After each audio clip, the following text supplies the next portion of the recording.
Assalamu alaikum. Wa alaikum assalam wa rahmatullahi wa barakatuhu. MashaAllah, how are you? Okay. Alhamdulillah. That's Uncle Sajid. Uncle Sajid, that's right. Yes.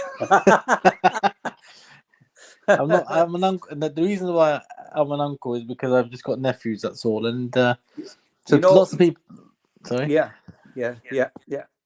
Well, in my case, I'm a Baba as well. Yes. I just felt basically it was wrong for me just to have my name only if my nephews and nieces see it. So Yes, of course. I thought I'd just put the uncle in there. But of course now people obviously take the mick now and say, what? Who's Uncle? Yeah. Who's Uncle Sergeant? Yeah. So they expect me to be 75 years old or something. Yeah. Clearly not. Yeah. But like I say, I've got my sister. She's got grandchildren, so they call me Baba. And my own other eldest brother, who sadly passed away about 5 years ago, he's got grown adult children. They've got children, so I get called Baba a lot. Okay. Oh wow. Okay. Good. Excellent.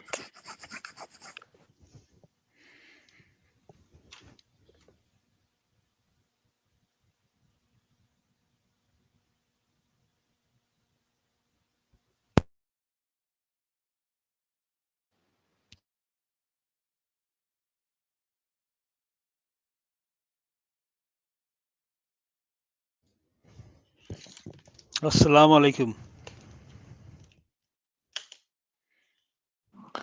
Walaikum salam.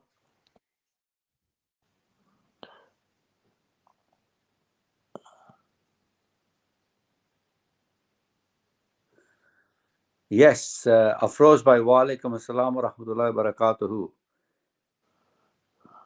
barakatuhu. Okay. Oh, there's two Mr. Maliks. Yeah, I'm going. This is great. Oh, there's an echo. Oh, is that better? Yes. Okay, guys, let me get rid of one of the Maliks. Let's get rid of this guy. Yeah, the world can only handle one Malik. Remove from scene. Yep. Okay. Hello, guys. How are we? I was having some audio issues there, and you guys couldn't hear me. Are you able to hear me now? Yes. Loud and clear. Fantastic. Great, excellent. So, shall we proceed with our today's program? Bismillah. Is everyone good and ready? Yes. Go for it.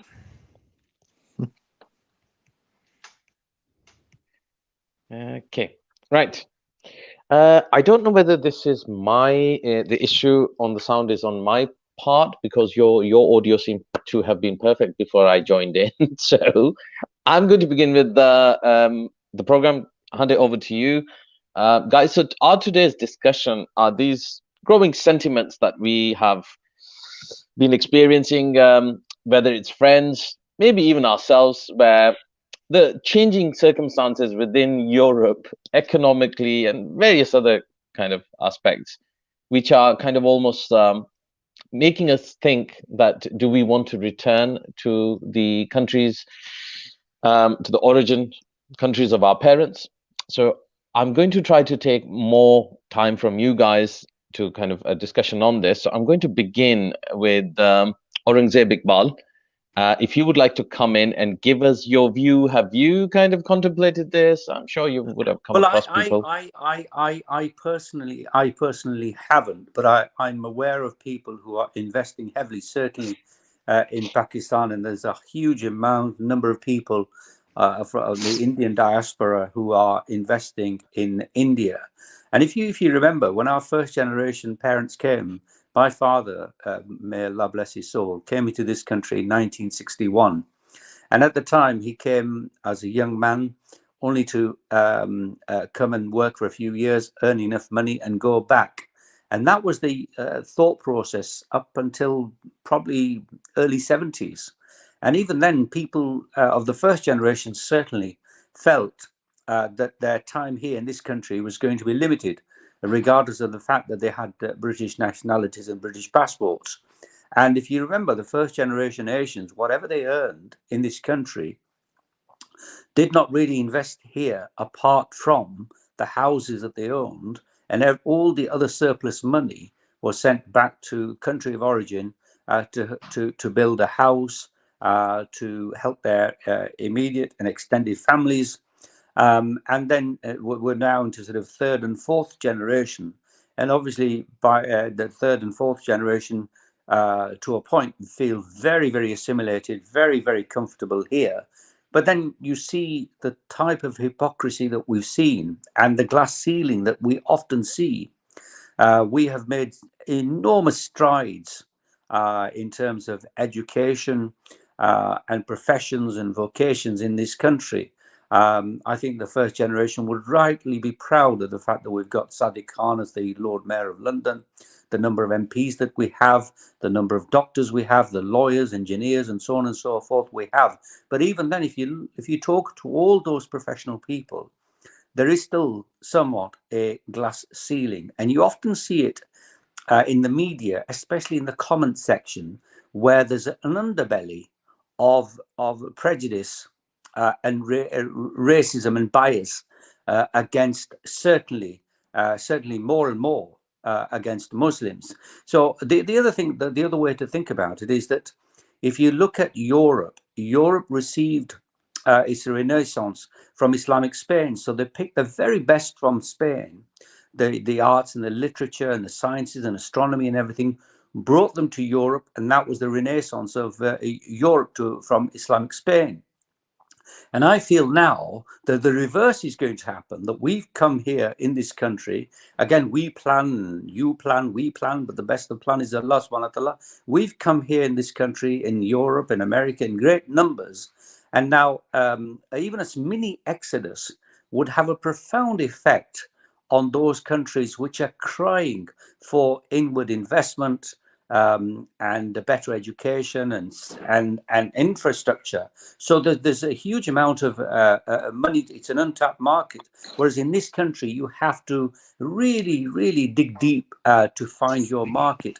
Whereas in the developing countries, the whole country, whichever market you want to get into, is almost a virgin market, so you can get into. So there's a huge opportunity for people of the Asian diaspora to go back to their country of origin, to invest and do exceptionally well for themselves.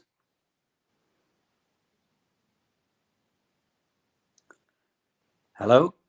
Hello. Oh, yeah, that Brilliant. was excellent. We actually just got lost in the conversation, and I would like to welcome another one of our panelists, Ali. How are you, Ali? And Assalamu alaikum. I'm well. Wa alaikum assalam. Walaikum salam. Excellent. Fantastic. So I wasn't sure whether Afroz had muted himself or if I had muted him. So while Zeb was discussing the topic, giving us his view, I had muted myself because I was sneezing. I don't think you want to hear my snotty sneeze. Well, yeah, we'll give you a pass on that. But now, because you did mute yourself, what we are going to do, Afroz, you've heard Aurangzeb's views on this topic.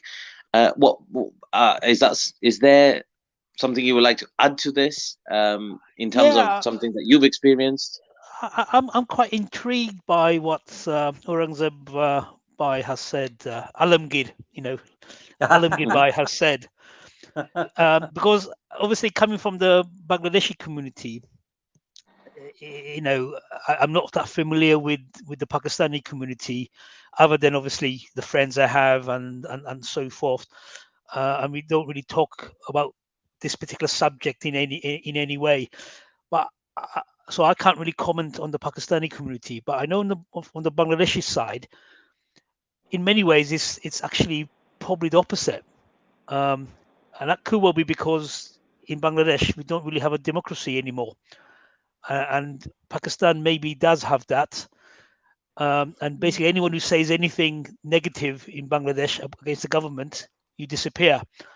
and anyone like me who's got a beard, So they look at us with suspicion. Mhm. Sorry. Just to jump in there, why do you say Bangladesh is not a democracy? I'm not Bangladeshi, but clearly I'm ignorant to this. So maybe if you want to elaborate for anyone that doesn't know why you would say Sure. that. It's a one party state where at the moment the leader of one, we had the previous leader of one of the main religious party executed, and the leader of the main secular opposition party is currently in hospital dying, and she's not allowed to go abroad for life-saving medication. And all other parties have basically been broken up, or either banned or so broken that there is no meaningful opposition, and none of the opposition actually go to the main parliament because elections are rigged, and you've got basically one party rule which has probably about 90% of or more of the seats, and the other parties are sort of um, a bit like that party but under different guises. So basically 100% of everything is under that one party. But I think, Afroz, the question is if you were to put that to one side, do you or obviously your friends or colleagues have a longing to go back to Bangladesh? Not particularly, no. On holiday, yes, because that is a short, sharp treat, and they all treat you like royalty when you're there. Yeah, basically but that's because you've got- interesting. But why choose Bangladesh as a holiday? Why not Turkey? Why not, I don't know, No, Italy? Why not? yeah. I mean, all those places are chosen. They go all over the place. But Bangladesh people like to go, especially the older, maybe the second generation. Obviously, not the first generation are long gone. I'm second generation, born and brought up in the UK. Yes. Yeah. Yeah. But but I look at my children. I look at myself. I'm second generation here, in my mid-50s. I cannot read or write in Bangla, so I'm automatically at a disadvantage. I don't know how many of you brothers can read or write Urdu. Hopefully, I probably better than struggle. me. Yeah, struggle. Precisely. But If you you don't don't have have to. those, But the I'm thing, good. Afroz, I'm but good. the I point don't know is that about you guys. you don't have to read or write Bangla to be to Bangladeshi. no. I'm not talking about that. I'm talking about going there if you want to move back there, because Yes. I mean, obviously you don't have to read and write to be Bangladeshi or Pakistani, because that's your roots, that's your DNA, that's your blood. Yes. But if you want to go there to make a living, if you don't know the language, or in my case, even the culture. I mean, the culture is supposed to be Bengali Muslim, 90% there. But you go there. Even my father got lost there when he went, and he was born there, and he came to the UK in his 30s, back in the 60s, and he didn't want to go back there because the culture had moved on. There was just more dishonesty, more corruption, even from his day. Um, and and in fact, if anything, I know of a lot of my friends and relatives who are trying to sell any land they've got there, even in the ancestral village, the land they've got there, because they don't see definitely that the children going back, and they don't see themselves going back, because when they do go back, they find that everyone and their dog is after their money, and there's plenty of examples where people report in cases, to get out of legal entrapments and stuff like that. Yeah, I've Afroz, got a if different I view of it too. Afroz, if I could just kind of chip in there. I mean, do you feel that some of the laws that kind of are being enacted in Europe in terms of curbing our religious freedoms, does that kind of in any way make you or force you to think that my future may lie elsewhere? Is Oh that yeah, something that? without a doubt. I think those who are sensible, even if you don't think you're going to make a life back home, you got to have that passport out. So in my case, we got land in Bangladesh, but we're selling most of it because we don't see the point of that land remaining there to be eaten by the local thugs, which is literally what happens. But we're keeping, some property, a minimum amount of property, whether in the form of a house, you know, in the city, the main city, for us to go to, you know, Yeah. whether it is if you're forced to leave here or otherwise. So definitely, for those of us like me who've got two minds about Bangladesh, we want to keep that, you know, that toehold there just in case. But Mhm. will it be my first choice, my only choice? No. You know, if the, you know, if Abu Dhabi or Dubai treated us equal, I'll probably go there first rather than Bangladesh. But we know what the Gulf Arabs think of us, and they're only interested in money, aren't they?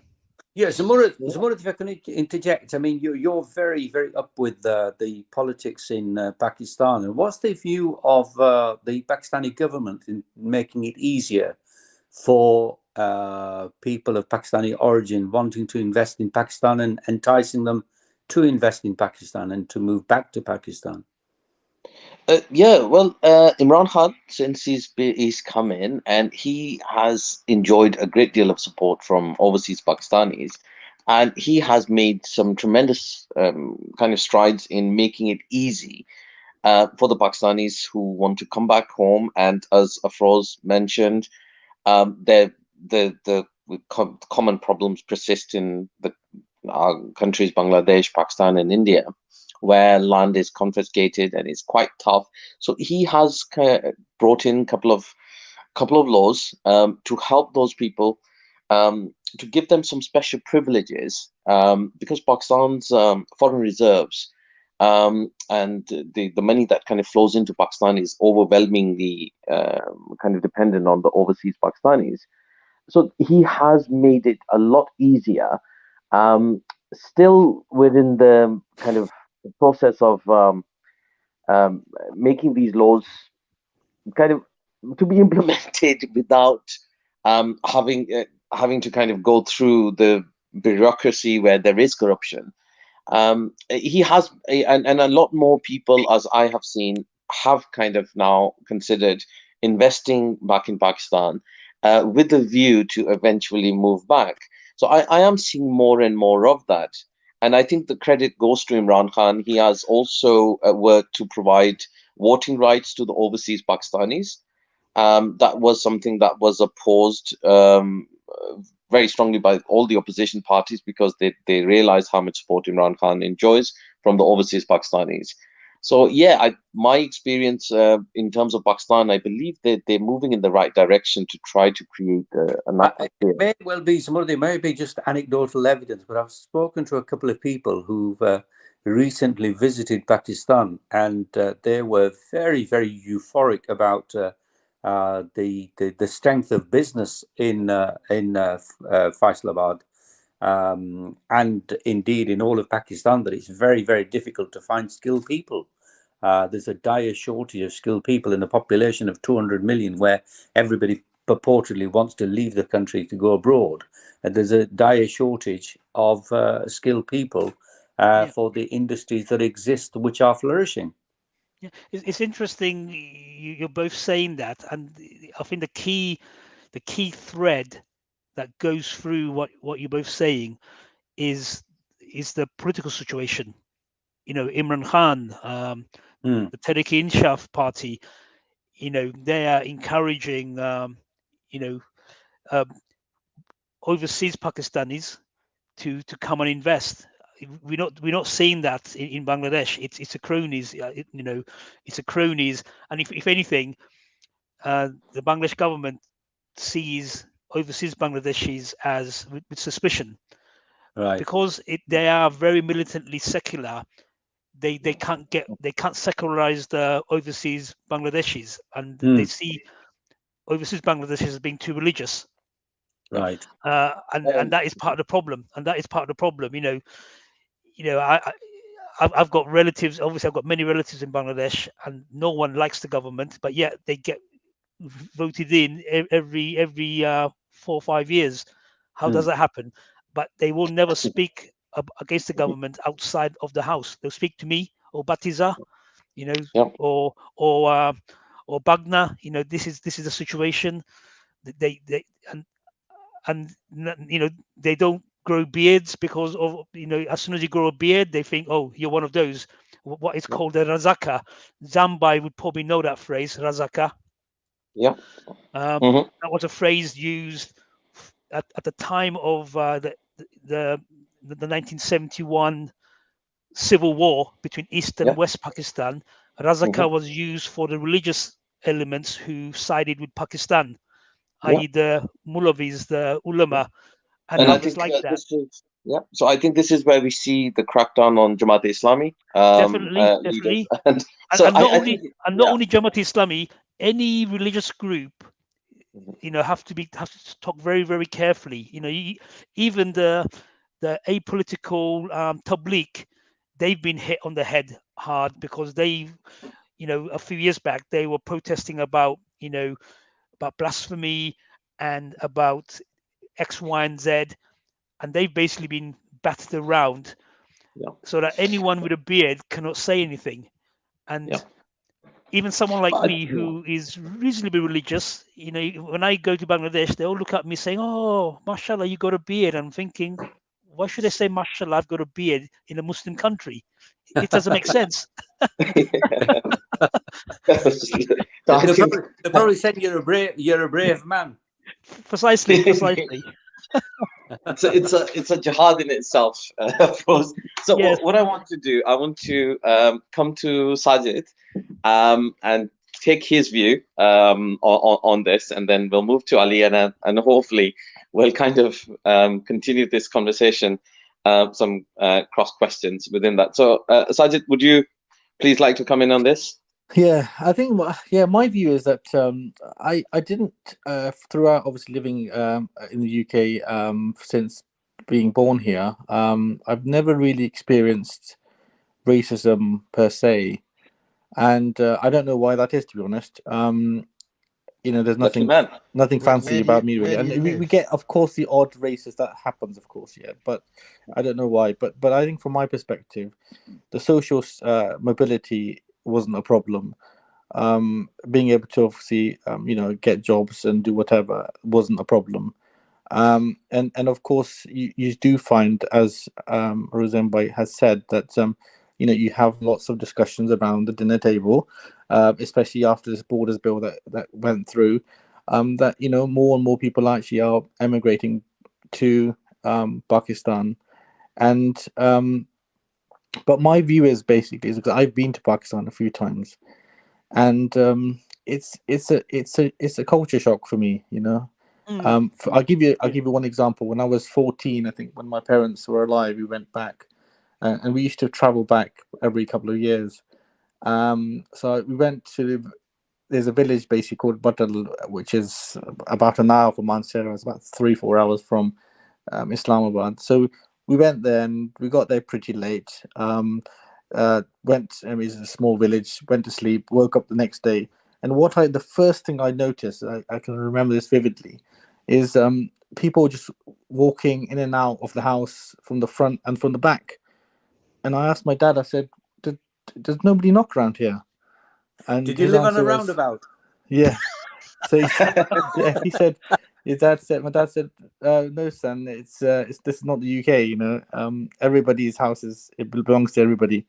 So from that, it was just the privacy concept of it for me, of course, was knocked me back.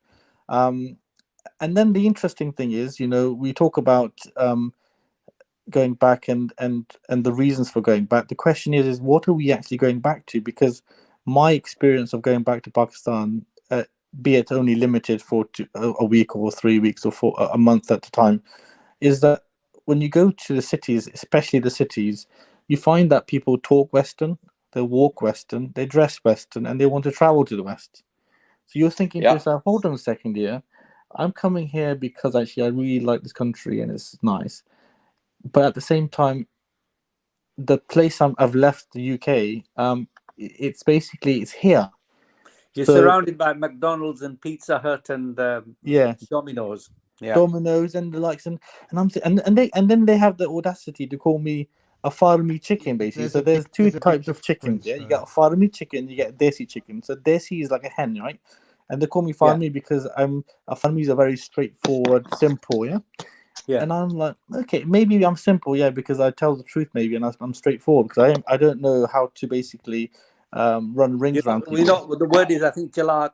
You're not jalak. Chalak, Chalak yeah, enough, exactly. not But chalak it's enough. but That's the right. thing is, this is what bothers me, because there are lots of people that wouldn't mind going back, of course, and getting in touch with their roots. However, if you're going back to a place which is not what you think it is, kind of land of milk and honey, then are we actually potentially deluding ourselves? And that's what I'm, because I always Yeah, overanalyze, and I don't know the answer to, because Sorry, if Zamurud, can you turn yeah. Ali's mic on, please? I No, think no, he's we've got Ali back on now, and I all think right. what Okay. I'm going to Yeah. do, Okay. I'm going to bring Can you Ali hear me? in on this, and if Ali would give us his take on this, and I think what I'm going to try to Can you do, hear me okay? I'm going to try to wrap this up in another 5 minutes, and then move on to Can you hear me? another pressing issue Yes, we that we can need hear to you. look at. So, Ali, would you like to come Okay. in, please? Yeah, so I wasn't sure if anyone could hear me because I think I did try to We can interrupt all hear the you. brother that was speaking before. Okay, fantastic. Yeah, I was just going to say, the brother obviously mentioned he's here from the UK, and alhamdulillah, he's never experienced any form of uh, racism before, which I'm sure there are parts of the UK where perhaps people just don't experience racism, but I think the large majority of people that I know, probably everyone that I know, I think, that is non-white has experienced some form of racism, whether it be minor, major, several incidences, or one or two instances. And I think in terms of again going back home and what you were saying about people coming in and out of the house, that could be again specific to certain villages and towns, whether they be in Bangladesh, India, or Pakistan. And I mean, certainly where I've been to Pakistan, I haven't had that in any of the houses of my relatives that are there.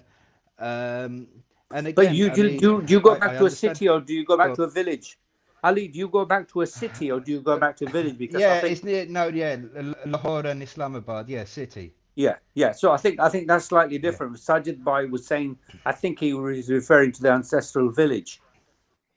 Yeah, yeah, and that's fine. But I mean, what I suppose the point that I suppose I'm trying to make is you're going to have different. You can't kind of base what it's like going back home based on a specific village. I mean, Pakistan's obviously huge, as is India, Mm. as is Bangladesh, and if that lifestyle doesn't quite suit you, of being in that location where everyone's kind of in and out of everyone's houses and it's one big family. Some people may love that sort of environment. I mean, I probably wouldn't mind it.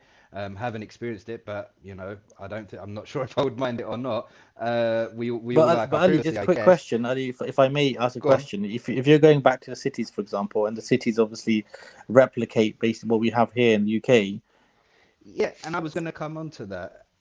He's Okay, I'll quite keep right quiet. in saying there are a lot of yeah. He's quite right in there are when you go back home, people that are dress Western, try to act Western, talk Western, want to be Western, and want to move to the West, and it's because of a view and a perception they have of what life is here, and it's not necessarily the correct view. And when we talk about Domino's, Pizza Hut and McDonald's, there's obviously a huge difference in terms of they're all halal.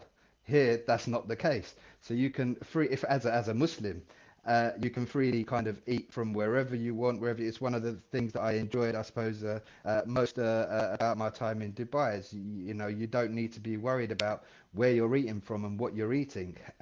So that, there's pros and cons, and people will move back home, I suppose, for a whole variety of reasons, whether they be, financial, for job reasons, or just that they've become, sick of this country, or they think it's racist or going against them, a Ali, multitude of Ali, let things. me just Oh, interject. But To what go extent, on, sorry, Ali, while you're in the floor, sorry to interject, but to what extent do you go think on.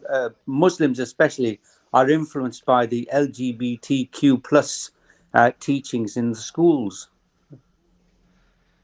Well, again, I think it varies from individual to individual. You are going to find some Muslims that uh, have no issue with that. They're quite okay with it. But then on the other hand, I mean, I suppose the perspective that I take is, young minds are quite vulnerable, and they tend to pick up things and learn things very quickly. And whatever you I mean, there's a lot of research, psychological research that's gone into this.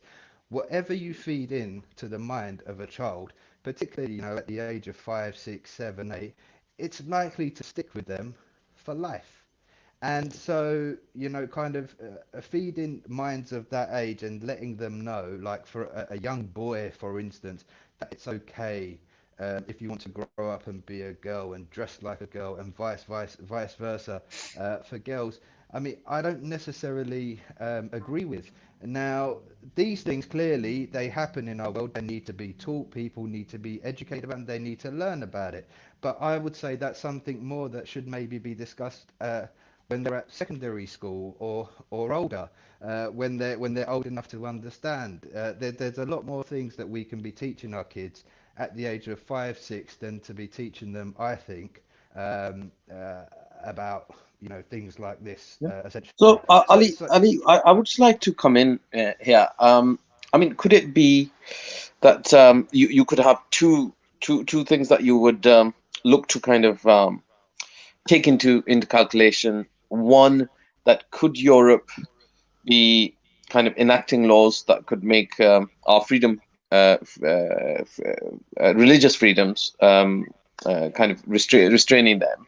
And secondly, the countries where you would like to move, the economic situation there, and as Afroz has said, the political situation. I think those would be the key kind of calculations that you would consider.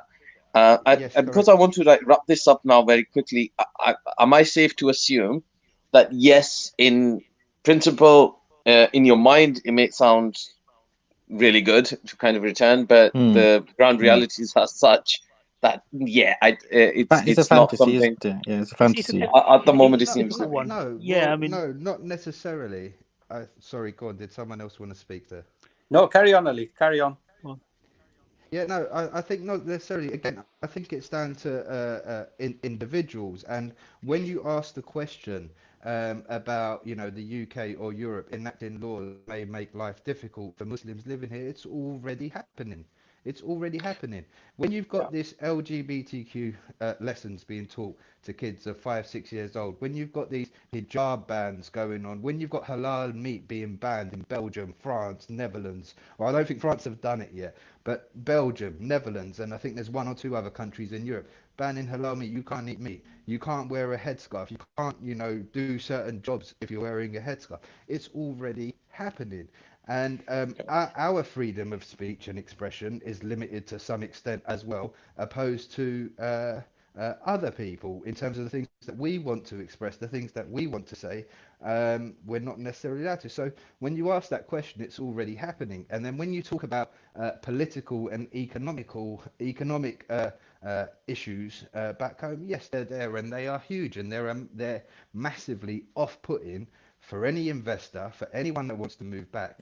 But from my perspective, the only way you can drive meaningful change and positive change in the countries where either our parents or ancestors are from is people that are educated, that have certain expertise, that have the wealth, that are able to deploy that wealth and investment and that expertise to develop and push those countries forward in the right way. If everyone that has good qualifications, is intelligent, has good experience, good skills, has a lot of wealth, says, yeah, but I'm not going to bother with that, I'm quite happy here, things will never change, because Mm, anyone that gets educated, for example, in Pakistan, whether they be doctors, engineers, or whatever, they can't earn a great deal there. So they'll move to the Middle East, they'll try and move to Europe, they'll try and move to Canada or America. So, all the good talent, and you get this a lot in the emerging markets, that it gets exported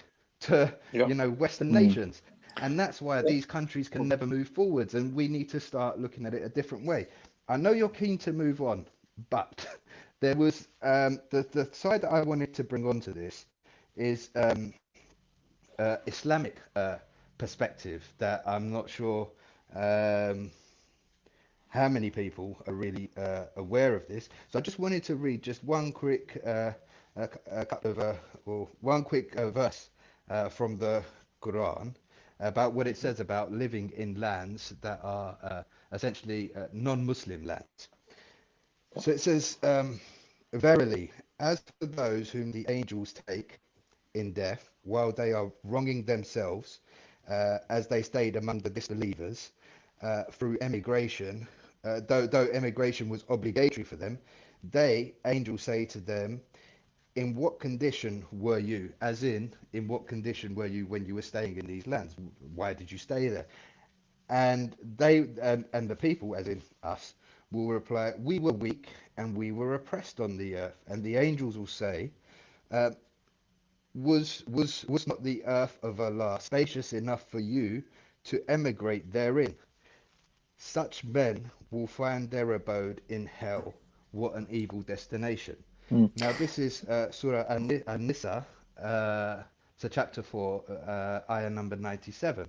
And then we also have a Sunnah from But the Prophet, Ali, just peace quick and blessings of question, Allah be if I upon him. Go may, on, basically. go on, Sorry, but go on. but when you talk about this, the countries that we are going back to potentially, how Islamic are they really? Yes. You know, if you think about it, I find sometimes actually that I'm more Islamic here in this country, in the UK. I can practice exactly what I want to do without without any problems at all. And And I I find think that's not the Afroz, case if I go back Afroz, to Pakistan. and I think Afroz has pointed to the same issue. I mean, I'm just going to quickly get my final bit into this. Um, yes, the situation in I mean, personally, I'm a lot more comfortable in Pakistan, just for the basic fact that I can kind of blend in into the culture. I'm not standing out.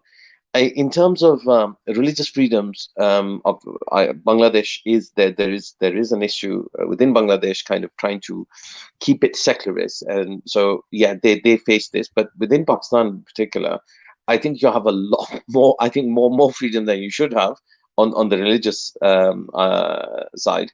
So clearly, the kind of the social fabric of Pakistan, it is changing, it's evolving. For myself, I have experienced that it is becoming better. So I mean, I for one have definitely positive view of my experiences in Pakistan, in the cities and the villages.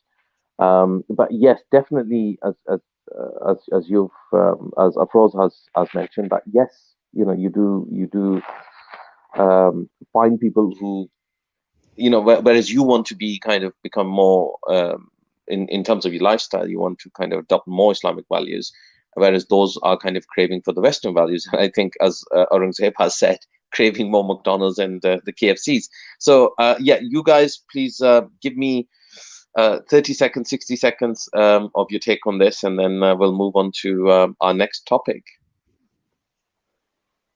I'll go first. Very, very quickly, I'll say that I agree with Sajid Bhai to say that, and the verse that Ali has read, I'm very familiar with the verse. We are neither weak in this country nor are we oppressed in the manner I think that the verse alludes to.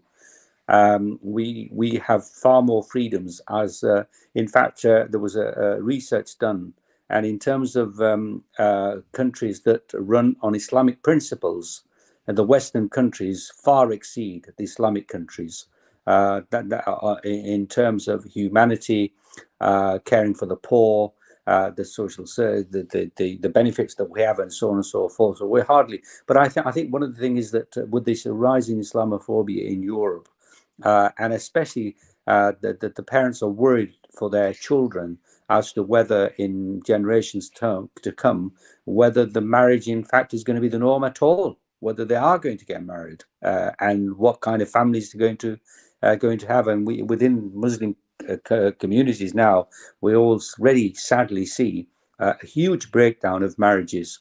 And it seems to happen on a very regular basis. So those are the kind of worries, and the feel that perhaps going back in that environment will ensure that they've done their duty to their children, that they're certainly aware of Islam and have certain And I think there's a mix-up of whether whether they want them to adopt culture or whether it's Islam. That's another topic itself. I'll move on. Yeah. Afroz, can I bring you in on this, please? I wasn't actually paying attention. I got distracted a little bit there. Could you? Yeah. It often happens when I'm speaking. Could you? Just we just want your final take on this. 30 to 60 seconds. Are you ready yet? Yeah. Well, back? if we win the final take on going back to Bangladesh or Pakistan, I think Yeah.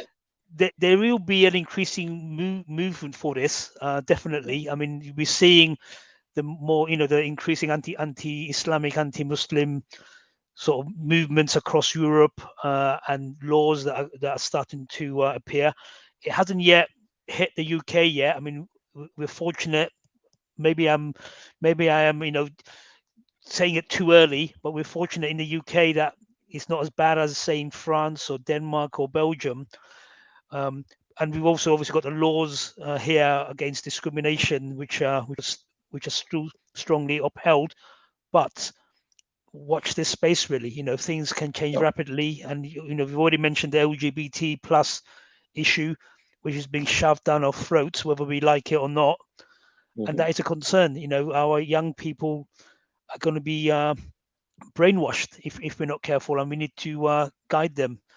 So, from my perspective, there is a reluctance to go back to Bangladesh, but sometimes you got to keep that door open, because it's better than here.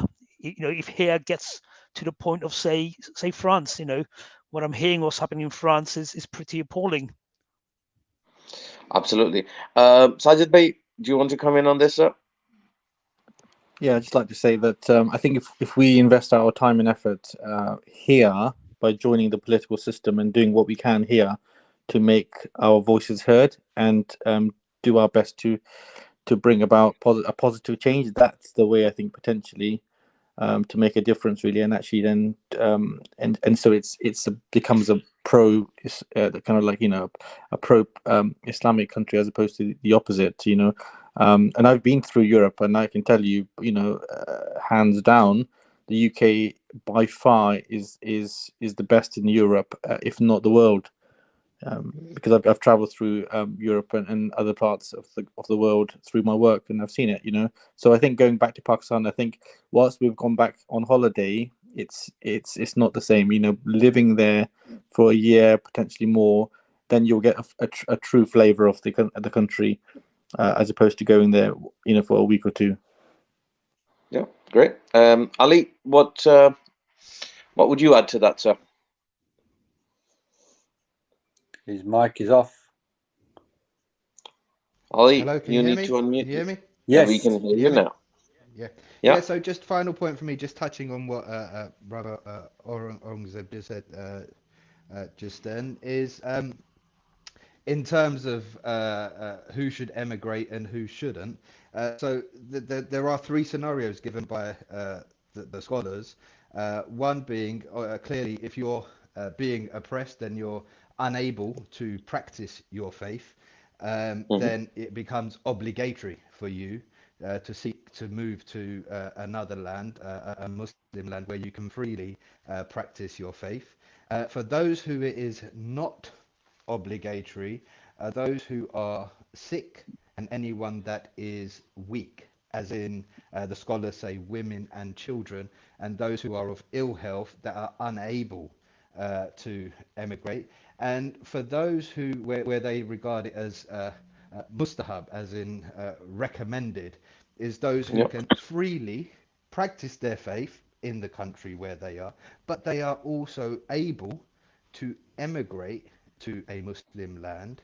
It is recommended that they do so. Great. That's So, what the scholars say. Yep, fantastic. So are we good to move on to our next topic? Yes. Inshallah. Looking at the great, fantastic. So we're looking at the this targeting of Russian oligarchs in regards to the Ukraine-Russia conflict. the reason we kind of added this topic with the topic that we were discussing, that a Tory MP, Sir Roger Gale, has been kind of criticised for implying that Russians should be expelled from the UK for the Ukraine war. Clearly, it has nothing to do with the average Russian origin person living in Europe, in UK, or anywhere else. So, is it what would you say that this treatment of targeting of the Russian oligarch, is that fair or unfair? Who would like to take the first pick on this? Yeah, I'll go. I'll go first. I mean, it's hardly surprising. The media frenzy, back-to-back media frenzy, is unbelievable, unbelievable. And we know that there are many people who hold such views. So when you give them a carte blanche to say what they like, and they will jump on the bandwagon and push the barriers more and more. Which is what this MP is doing, to push the barriers more and more, to raise the rhetoric against Russia.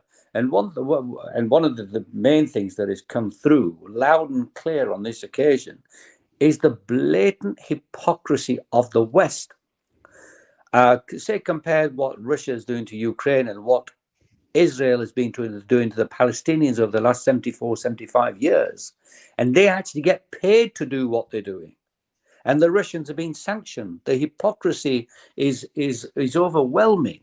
And it doesn't surprise me that, as I say, as a result of the media, back-to-back media demonization of the Russians, as they do with the demonization of Muslims, to the point that, like I said yesterday, that you can kill an innocent wedding party of 200-300 people and simply call it collateral damage. The same thing is being done with the Russians. They've been completely demonized. So it's a free for all. You can say and do whatever you like against all the Russians. Yeah, no, that's some excellent points there. I mean, how do you differentiate? I mean, you can pretty much apply this on any Russian person to say, well, they have links in Russia to the government, as we have seen with Iran, Iraq, how they've kind of assets were frozen and kind of I think daylight robbery basically. So, of course, would you like to comment on this, please? You're not going to be able to differentiate, because what's happening now is that any Russian with a Russian name or from Russia or anything are now targets. Whether it's in sports, in culture, in economics, anything. It looks like Russia and Russians are a dirty word. And in many ways, this is going to come back and bite the West and us, because once you start slandering a whole nationality or an ethnic group, that leads to quite bad consequences, and it will rebound. And you're already seeing it now. I can't remember now who it was. Maybe it was Amarbhai who sent that link about that airstrike, which I thought was in Israel by the Iranians, but it's actually in Iraqi Kurdistan. Yeah. And it's interesting, Iran is now got to the point where they're now sending missiles from Iran into Iraqi Kurdistan, destroying Israeli intelligence bases right next to the US consulate. Yeah. And you can see where this is leading to. If you can do it to me, I will do it to you. Yeah, but I mean, here's the surprising bit. As soon as I saw that this was a base in the Kurdish part of Iraq, I began to kind of imagine that when did they actually officially make ties with Israel and start kind of giving them rights to build military bases? It's been there so that was a for bit quite a while. There's been rumors about it for quite a while, at least going back 20 years, and that is one of the reasons why none of the countries in that region will give Kurds any rights, because they're suspicious of what's going on there. Yeah. Which is why Iran, Syria, Iraq, Turkey, they hit so hard on the Kurds, because if we give you freedom look what's going to happen. You can have America and the Zionists in there, and we're seeing it. Yeah. Sajid, would you please come in on this? Yeah, I think it's just a sad state of affairs, really. Why are the Russians, being punished in the first place? They weren't responsible for the invasion, clearly not. Yeah. And I just think it's quite pointless, to be honest. I don't understand the benefits of it. I think it's more to do with the actual appeasement of the Ukrainians and the West, the public, rather than anything else, just to show, of course, we're doing something. I mean, isn't it just kind of trying to make an example out of Russia, that Russia as a nation will decimate you wherever you are, because it's quite disgusting. And I mean, first I would like to make a comment that credit to Zach Goldsmith.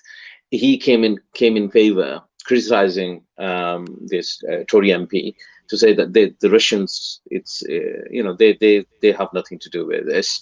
It's Putin who's decided to come into Ukraine.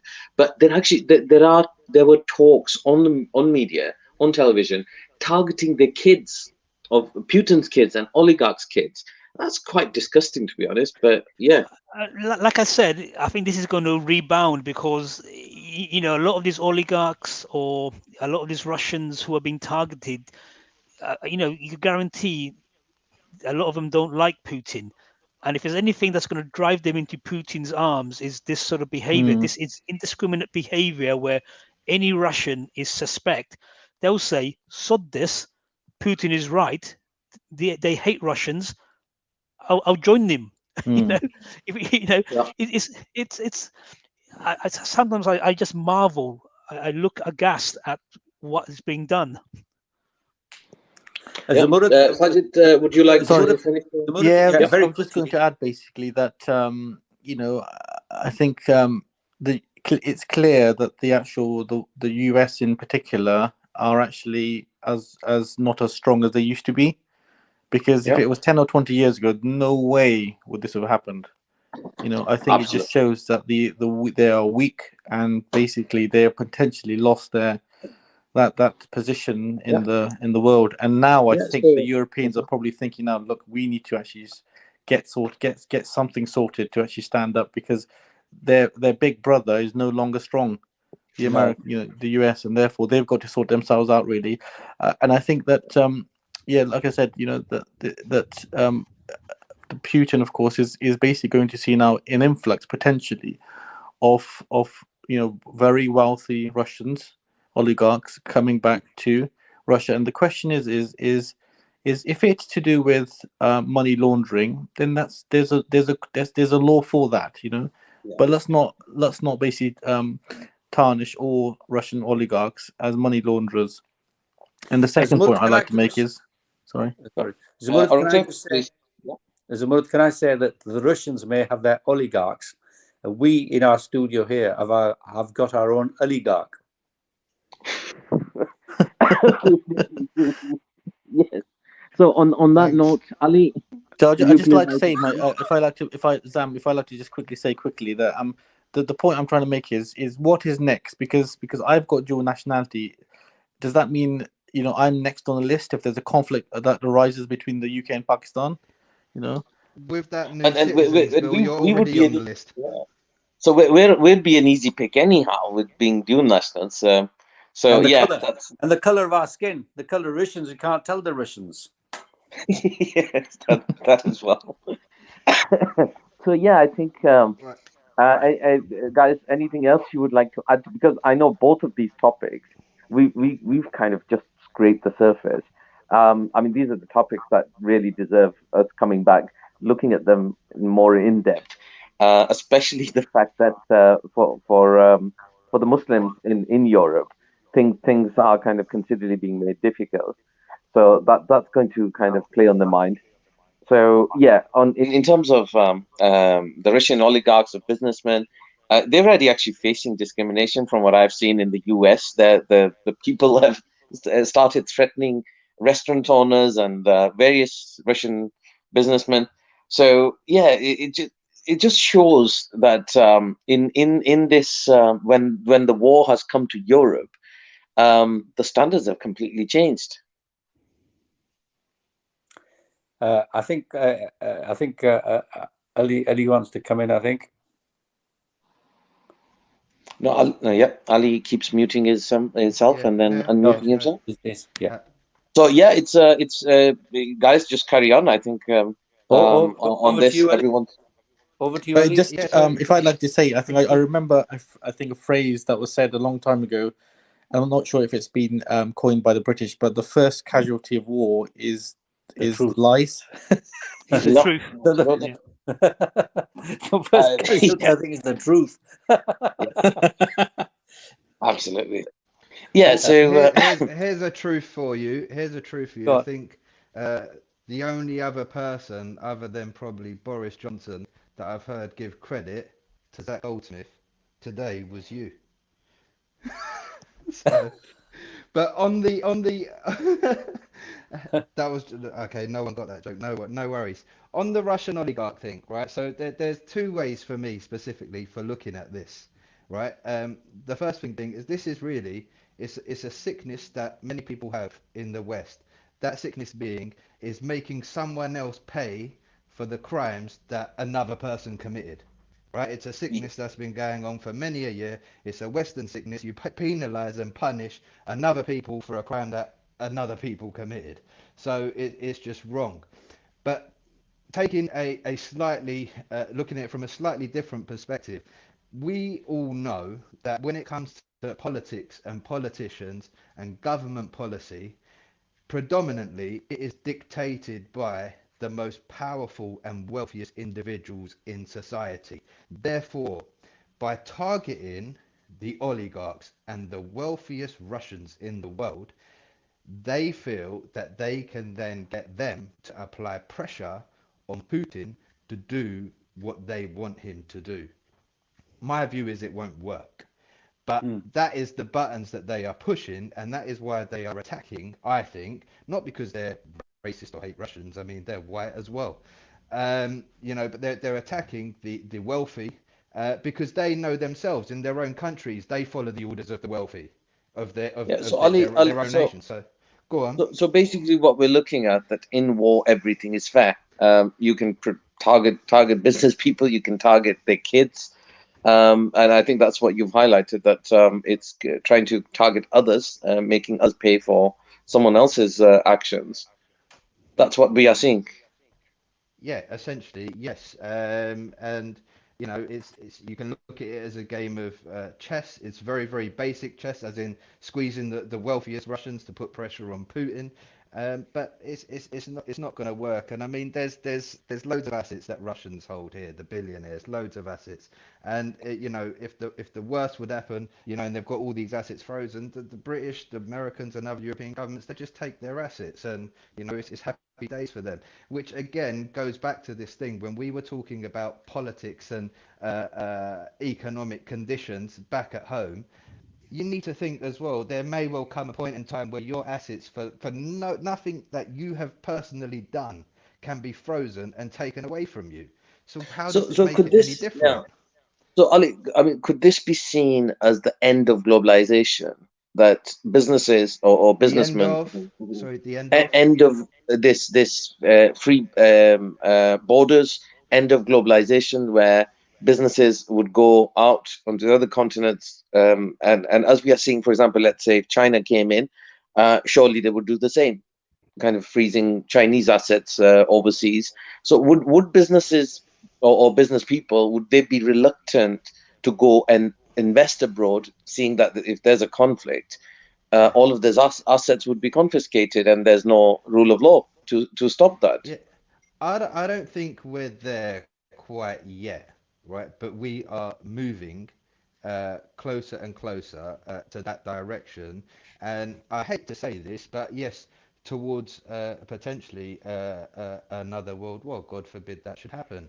And there's reasons for that. And I think, I mean, I've got my views of how this whole thing has erupted and started. But what you also saw is when this whole thing kicked off, you had ministers of parliament here in the UK, and I imagine elsewhere in Europe and in the US, calling on people, right, to leave their countries and go to Ukraine and fight For what? Yeah, You know? yeah. And now what you're now seeing in the media is whether, I don't know if this is true or not because it's Western media, reportedly offering $400 per week to people in the Syrian army and the Iraqi army to fight for Russia in Ukraine.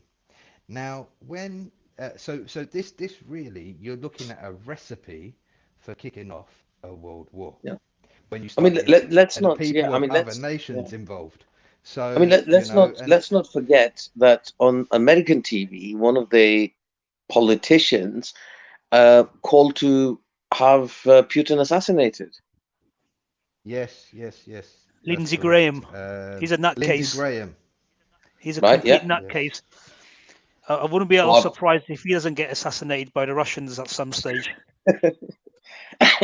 but yeah, I mean, just for this, for someone to come on TV to say this, and I think this he actually tweeted about this, and now I know that you guys, for just asking legitimate questions, have been kind of your accounts have been kind of restricted and banned. His account wasn't suspended. No, when you go along with the Zionists, I mean, it's strange, but behind the scenes, America's not happy with apartheid Israel because apartheid Israel is saying to all these oligarchs, if you're Jew and you're a billionaire, you can deposit monies with us, and we will ask no questions. Under the law, they cannot ask them any question as to the origin of the money for 10 years. Right here. Wow. Okay, right here.